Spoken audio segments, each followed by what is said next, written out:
What's up, everybody? It's the Best Spot Kid Smooth, and I am back with a review and another review of Gears of War because last time I reviewed this Gears of War was in, I think, summer 2015. We reviewed Gears of War Ultimate Edition, and now we got Gears of War Reloaded, which just is a remaster of essentially Gears of War Ultimate Edition, which was a remaster of Gears of War, the original game that came out in 2006. Now, the kick and the twist to this one is that this one is remastered at 4K 60 FPS and also has 120 FPS on the multiplayer. But the real kicker, it's not that.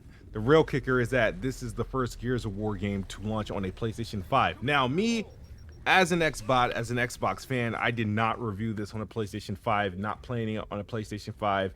Shout out to all the PlayStation guys who will be supporting Gears of War on PlayStation. It's just Gears of War is an Xbox game. I'm an Xbox gamer. I will only play it on Xbox. The furthest away I'll venture off from an Xbox to play this game is PC. But that's neither here or there. But that's really the biggest deal, because other than that, this game honestly doesn't really need to exist on Xbox, for the simple fact it could have just been an update to the existing Gears of War Ultimate Edition for those who had a Series S and Series X. And quite frankly, that's what a lot of people got. If you owned Gears of War Ultimate Edition on Xbox or PC, you got Gears of War Reloaded for free. You got a free token in your inbox, and you were able to redeem the code. And as far as those on PlayStation, it's available. I think this game is like $40 on PlayStation. It comes out August 26th. Now, my thing is, again, I've had this is my third time going through the Gears of War experience, the campaign. One of my favorite, Gears of War campaigns. I think it's perfect in length.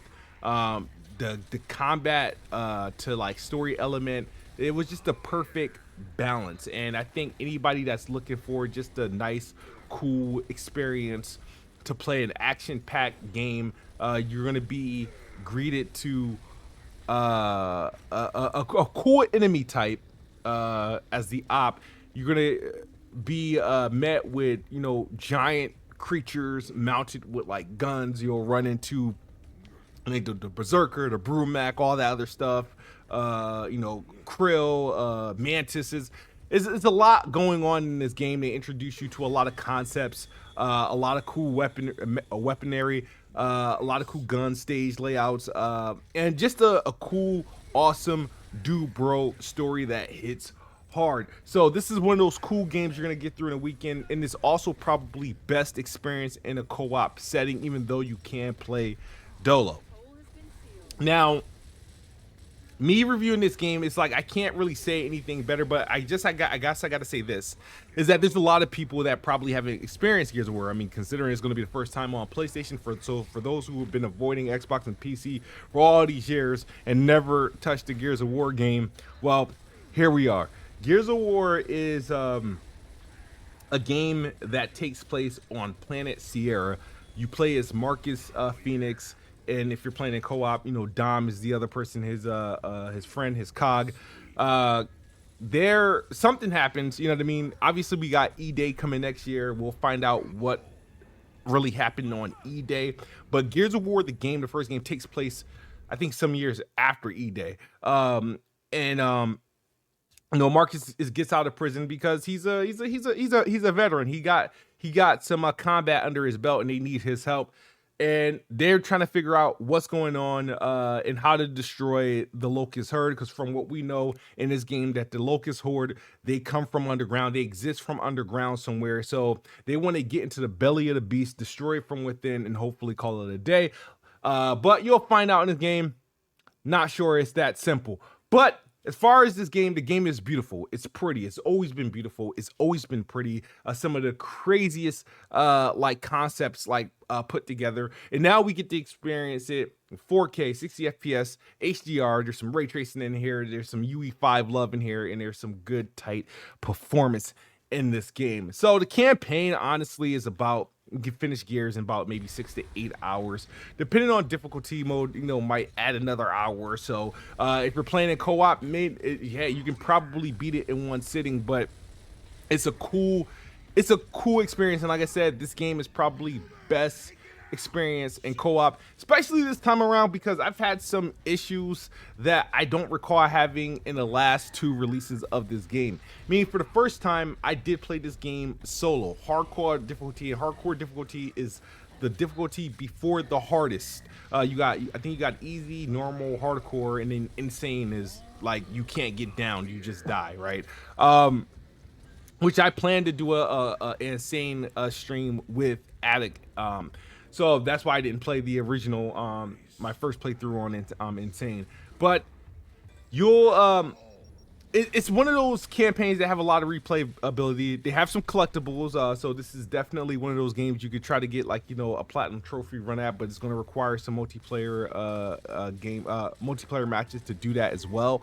But the game on average will run you 6 to 8 hours to get through the campaign.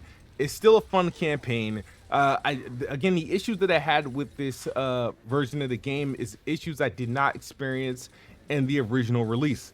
Meaning, one, dumb AI, and not enemy AI, is dumb companion AI. Like, I had a problem with Dom just getting downed all over the place, and it's because he wouldn't listen to commands like regroup or anything like that, and he also didn't stay in cover, constantly walking in and out of cover, walking towards the enemies, and this became a big problem in the last fight. In the last fight, it was a big issue because that battle is tough, especially on the hardcore difficulty, and there's really no cover. You're running away from Krill, and I literally had to complete the game with Dom just being down the entire round, because within 2 minutes of the fight, he would get himself down, and I never had that experience. And I guess, and I can't say if that's consistent with your previous releases, because now that I think about it, I think I've beaten this game in co-op, I think, every time. So the other thing that kind of threw me off is that, you know, I've been trying to get all the collectibles and stuff like that, but AI like Dom or Baird will trigger a checkpoint or trigger like a cutscene when you enter the next scene by them traveling to the area, I guess the point of interest. Sometimes before I go to the point of interest, I try to look around, make sure if I see a red cog paint or some or dog tags or whatever, cog tags, you know, I try to collect them before advancing the game. A couple of times Baird or freaking Dom advanced the chapter for me by just being in the wrong place or being in the right place at the wrong time. So those are some of the knocks I have to give it, that just don't recall experiencing in the original Ultimate Edition or the original game itself.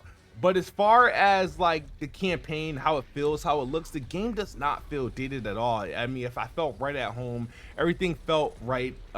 Gears of War ages like fine wine. So I think people are going to have a good time with the campaign. The multiplayer, like I said, it's a little bit different. I don't think the multiplayer is aged as well as I needed it to.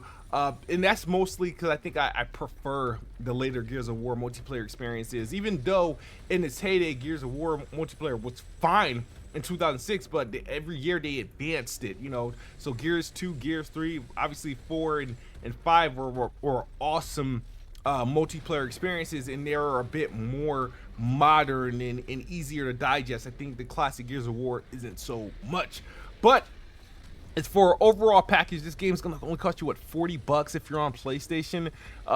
Then, you know, it's definitely worth the buy. I easy recommend. This game is still a 9 out of 10 for me personally. As far as, like, you know, for Xbox, again, you know, if you owned Ultimate Edition, you're getting this for free. It comes packed with, you know, new achievements and whatnot. It looks good.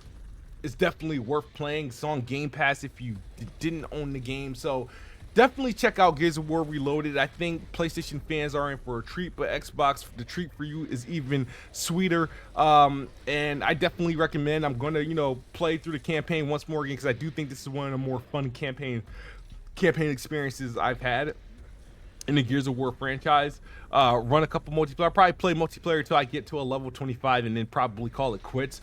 But no, Gears of War, I definitely recommend you buying, whether if you're on PlayStation, if you're on Game Pass. Obviously download and play it. The nostalgia is there. It feels modern, and it looks really good. It's taking advantage of UE5 and it performs very well. The Coalition and the folks, they do not miss when it comes to Gears of War and its ability to perform and its ability to look good. These are the prime examples of what Unreal Engine can really do in the performance state. So if you guys want to know my thoughts, Gears of War Reloaded is an easy 9 out of 10. Easy recommend, is an easy buy, is an easy download. Let me know your thoughts in the comment section below, and I'll see you guys on the next video. As always, the Xbox is the best box. I am the best bot. Good night or good morning if you're on the other side of the globe. I'm out of here. Peace.